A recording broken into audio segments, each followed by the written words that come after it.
Hello बच्चों, आज मैं आपको हिंदी व्याकरण में समास से परिचय करवा रही हूँ। समास सर्वप्रथम इसकी परिभाषा देखते हैं। दो या दो से अधिक शब्दों के मेल से जो नया शब्द बनता है उसे समस्त पद कहते हैं।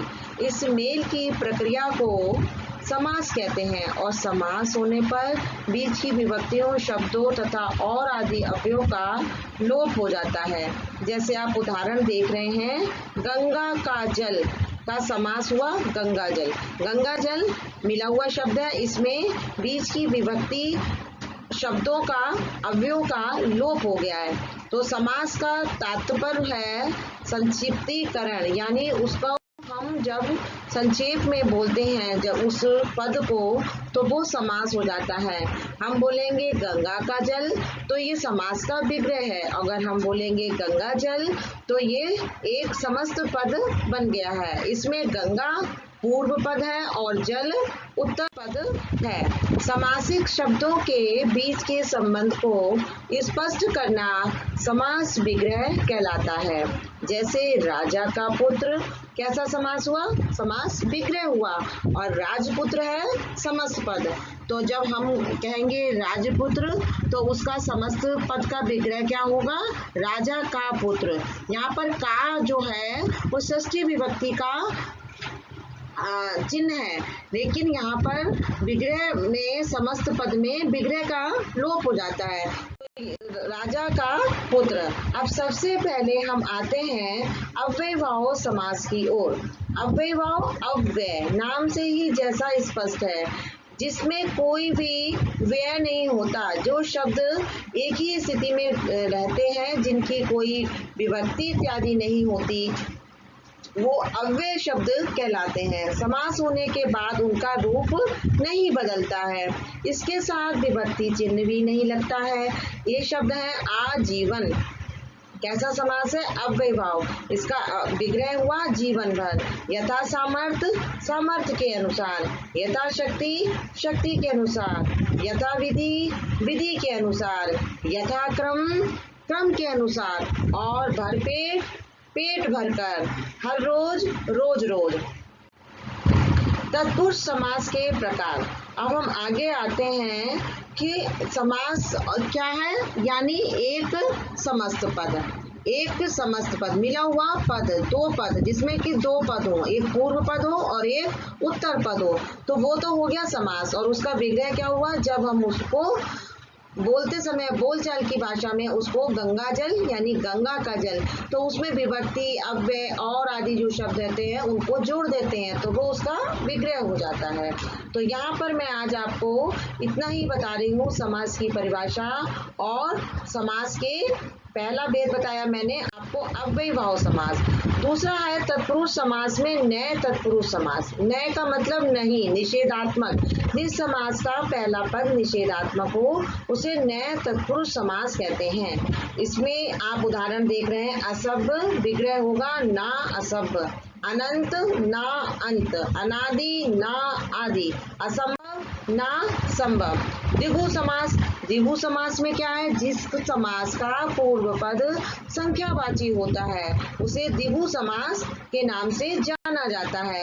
यहाँ पर आप जितने भी शब्द देख रहे हैं, त्रिलोक, नवग्रह, नवरात्रि, अठन्नी, इनमें सब में एक ही समानता है कि इनका जो पहला पद है, जो इनका पहला पद क्या है, वो इनका पहला पद त्रि दिख रहा है ना, त्रि क्या है? संख्यावाची। इसका विग्रह बनेगा तीनों लोकों का समाहार।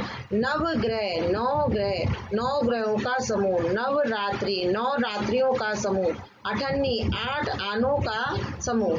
तो जिस समास में पहला पद संख्यावाची होता है वो द्विगु समास होता है। अब हम आते हैं द्वंद्व समास की ओर। द्वंद्व यानी जिस समास का विग्रह करने पर और शब्दों का प्रयोग किया जाता है वो द्वंद्व समास होता है। और संस्कृत में इस समास का विग्रह करते समय चा का प्रयोग होता है। यहाँ पर देख रहे हैं आप, समस्त पद देख रहे हैं, पाप पुण्य, पाप और पुण्य।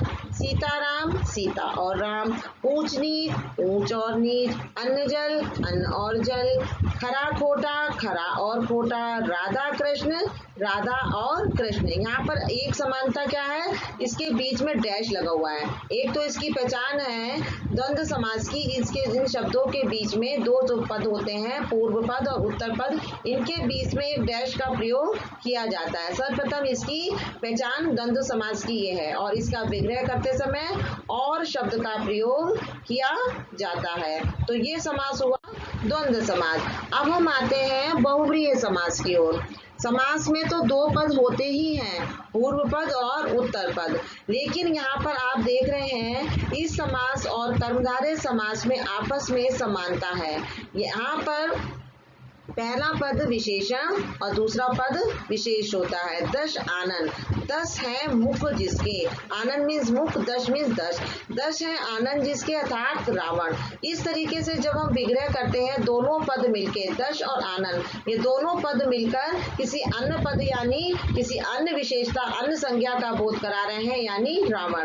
नीलकंठ, नीला है कंठ जिसका अर्थात शिव, सुलोचना सुंदर है लोचन जिसके अर्थात मेघनाथ की पत्नी, पीताम्बर पीले हैं वस्त्र जिसके अर्थात श्री कृष्ण, लंबोदर लंबा है उदर जिसका अर्थात गणेश जी, दुरात्मा बुरी आत्मा कोई दुष्ट, श्वेतांबर श्वेत है अंबर जिसका अर्थात सरस्वती जी। अगर यही समास नीलकंठ कर्मधारय के रूप में हमको इसकी विभक्ति इसका विग्रह करना हो तो हम लिख देंगे नीला कंठ, है ना, उसमें हम अन्य पद नहीं लाते हैं। तो यहाँ पर अंतर देख लीजिए साथ साथ फिर से, जिस समास के दोनों पद अप्रधान हो और समस्त पद के अतिरिक्त कोई सांकेतिक अर्थ निकल रहा हो उसे बहुव्रीहि समास कहते हैं।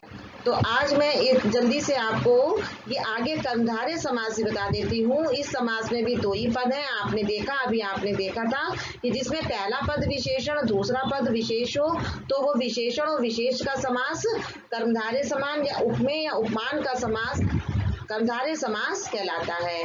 उपमेय उपमान में रूपी शब्द का यानी जब हम उसका विग्रह करते हैं तो रूपी शब्द का प्रयोग करते हैं। देह रूपी लता, दही रूपी बड़ा, तो यहाँ पर रूपी शब्द से उपमान और उपमेय का संबंध है और विशेषण और विशेष में नीला कमल, यहाँ पर कर्मधारय समास है। तो कर्मधारय समास में पूर्व पद और उत्तर पद में उपमान और उपमेय का संबंध होता है या विशेषण या विशेष का संबंध होता है। आज मैंने आपको समास और उसके 5 प्रकार के भेदों के बारे में बताया है। इसे आप अपनी पुस्तक से भी देखेंगे।